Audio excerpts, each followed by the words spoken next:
10ನೇ ಶತಮಾನದ ವಿದ್ಯಾನಗರಿ.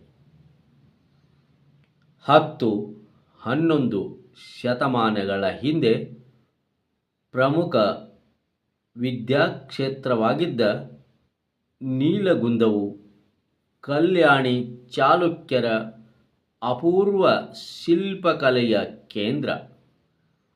ನೀಲಗುಂದದ ಒಡಲಲ್ಲಿರುವ ಅನೇಕ ದೇವಸ್ಥಾನಗಳಲ್ಲಿ ಕಲಾತ್ಮಕ ಭೀಮೇಶ್ವರ ದೇಗುಲ ಗೋಪುರ ನಯನ ಮನೋಹರವಾಗಿದೆ.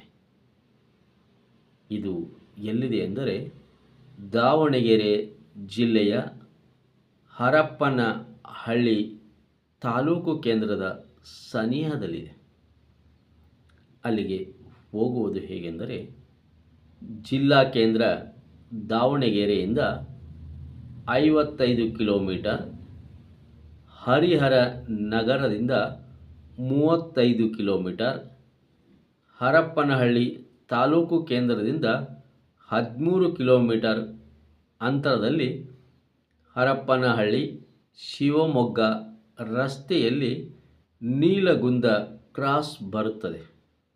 ಕ್ರಾಸ್ನಲ್ಲಿ ತಿರುಗಿದರೆ 4 ಕಿಲೋಮೀಟರ್ಗೆ ನೀಲಗುಂದ ಸಿಗುತ್ತದೆ.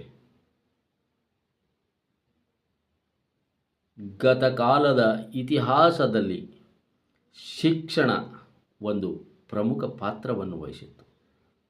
ಅಂದಿನ ಕಾಲದಲ್ಲಿಯೇ ವಿದ್ಯಾನಗರಿಯಾಗಿದ್ದಂಥ ನೀಲಗುಂದ ಯಾವ ರೀತಿ ಇತ್ತು ಅನ್ನುವುದು ಕಲ್ಪನೆ.